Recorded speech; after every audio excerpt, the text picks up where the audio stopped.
సరే ఇప్పుడు అమరావతి అంటే గుర్తొచ్చింది. ఒక నారసింహుడి బిడ్డగా అమరావతి ఇంకో 20 ఏళ్ళు పడుతుంది. భవిష్యత్తుపై మీ అంచనా ఏంటి? ఇంకో 20 ఏళ్ళు పడుతుంది. ఈ గచ్చిబౌలి చూడడానికే నాకు 25 ఏళ్ళు పట్టింది. ఓకే. ఈ సైబరాబాద్ను చూడడానికి 25 ఏళ్ళు పట్టింది. నిన్న మొన్న వచ్చిందా ఇది? ఇంత బ్రహ్మాండంగా ఉన్న ఇవాళకి ట్రాఫిక్ బ్లాకు.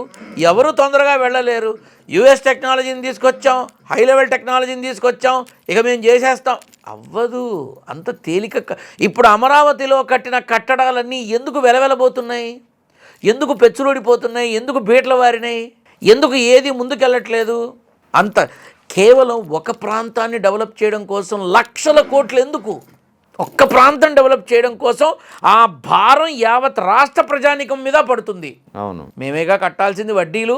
మీరు చెప్పిన ఇంట్రెస్ట్లు సగటు మనిషి సంపాదించిన దాంట్లోనే కటింగ్లు అవుతాయి. ఇంకెక్కడి నుంచి వస్తాయి డబ్బులు?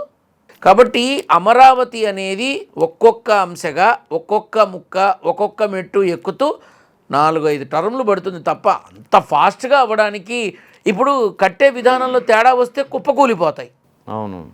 మరి రానున్న రోజుల్లో జరగబోయే విధానాలు చాలామంది చెప్తారుగా, ఆగ్రహ కూటమి వచ్చేస్తుంది, ఈ విపత్తు వచ్చేస్తుంది, మునిగిపోతుంది, చెప్తారుగా చాలామంది.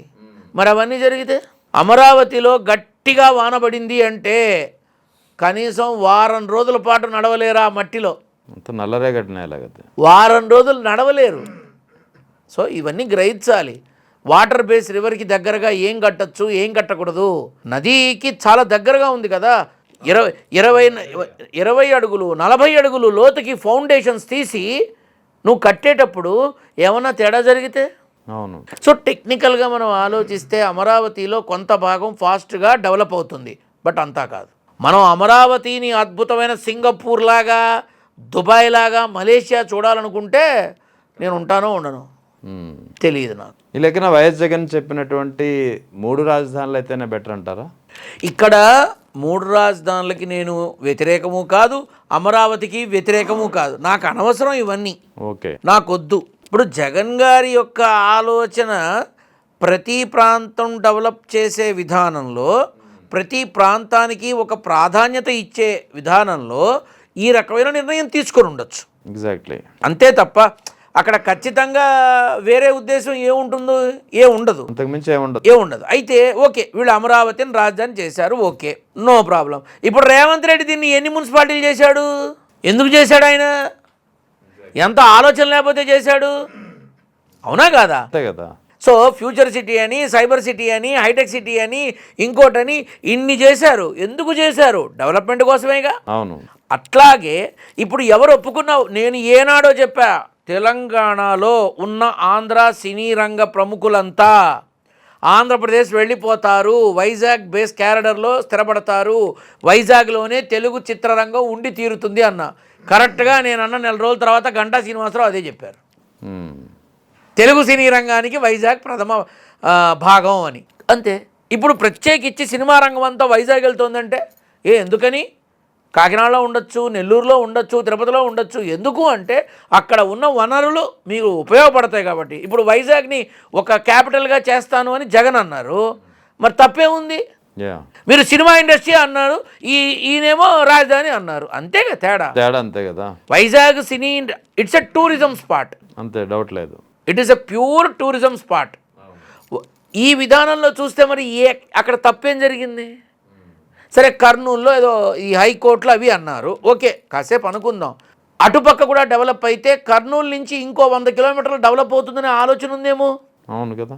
సో ఇవన్నీ దృష్టిలో పెట్టుకోవాలి, అందరూ దృష్టిలో పెట్టుకోవాలి. ఇక రాజకీయాలకు అతీతంగా నాకు ఒకటి మాట్లాడాలని ఉంది. ఒక రోజు కోసం 333 కోట్లు ఖర్చు పెట్టారు. శాశ్వతంగా ఉపయోగపడడానికి 240 కోట్లు ఖర్చు పెట్టి ఒక భవంతి కట్టాడు మన జగన్ గారు. 2 వైజాగ్లోనే జరిగాయి. అవునా? 2 వైజాగ్లో. ఏది కనబడుతోంది? శాశ్వతమైన కట్టడం. ఏది కలిసిపోయింది?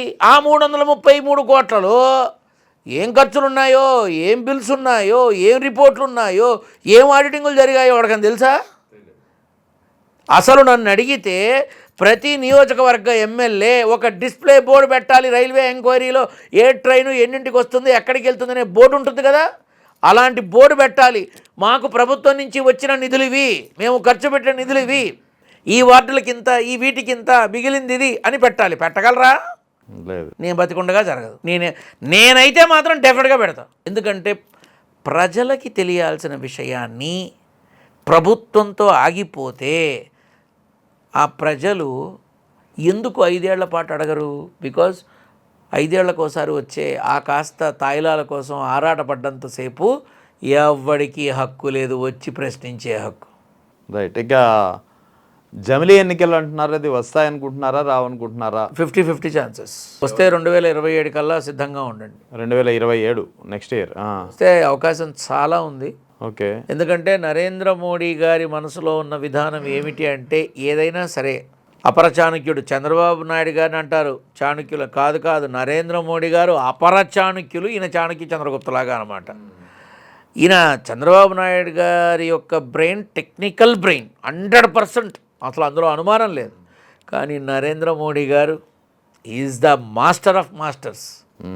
సో ఆయన ప్రధానిగా ఉన్నప్పుడే ఎన్నో సంస్కరణలకి తెరలేపారు. ఆయన ప్రధానిగా ఉన్నప్పుడే ఎన్నో విధానాలకి అంకురార్పణ పలికారు.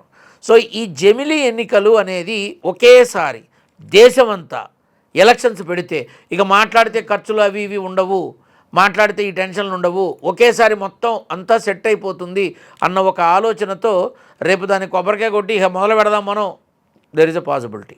బట్ ఏంటంటే 50-50 ఛాన్సెస్, 100% కాదు. అది వచ్చే సంవత్సరానికి అంకురార్పణ జరుగుతుందేమో. అంటే మీరు అంటున్నారు జమిలీ ఎన్నికలు 50-50 ఛాన్సెస్ 2027 అంటున్నారు కదా. అంటే దాన్ని దృష్టిలో పెట్టుకునే 2026 నవంబర్ తర్వాత జగన్ అద్భుతాలు అని అన్నారా? దాన్ని దృష్టిలో పెట్టుకుని కాదు. ఓకే. జగన్మోహన్ రెడ్డి యొక్క వ్యక్తిగతమైన విధానంలో తను మరోసారి జూలు విదిలిస్తాడు. ఓకే. అంతే. ఇక 2029లో ప్రస్తుతం ఏదైతే కూటమి నడుస్తుందో ఏపీలో, ఈ కూటమి 2029లో కూడా ఉంటుందని, కూటమి కలిసి ఉంటుందా ఉండదా అని పక్కన పెడితే, కూటమిలో ఆల్రెడీ వస్తున్న కొన్ని సంఘటనలు బాహ్య ప్రపంచానికి తెలియపరుస్తున్నాయి, వాయిస్ లేదు జనసేనకి అని. సో కొంత ఇబ్బంది సమయం నడుస్తుంది. మనుషులు మారుతారు. మీరు అంటారుగా జంపింగ్ జపాకులని, అవి మీరు 1 ఇయర్ ముందు నుంచే చూస్తారు. నేను ఒకటి అడుగుతా, ఒకానొక నాడు విజయవాడ నడిబొడ్డులో ఇందిరాగాంధీ మున్సిపల్ స్టేడియంలో ఇదే చంద్రబాబు నాయుడు గారు, ఇదే లోకేష్ బాబు, ఇదే కళ్యాణ్ బాబు నరేంద్ర మోడీ గారిని దుయ్యబట్టి నీచాతి నీచంగా మాట్లాడారు, తిట్టారు, గట్టిగా తిట్టారు. అప్పుడు అన్నా నేను, ఇవాళ ఏ నోళ్ళు తిడుతున్నాయో ఆ భుజాలు మోస్తాయి ఆ పల్లకీని అని. ఇవాళ ఏం జరుగుతుంది? మోస్తున్నారుగా. అలాగే రేపటి రోజున కొణిదెల పవన్ కళ్యాణ్ అనే నేను ముఖ్యమంత్రి అంటాడా, చంద్రబాబు నాయుడు గారు అంటారా? అప్పుడు ఆలోచిద్దాం. Right sir. అది. Thank you sir.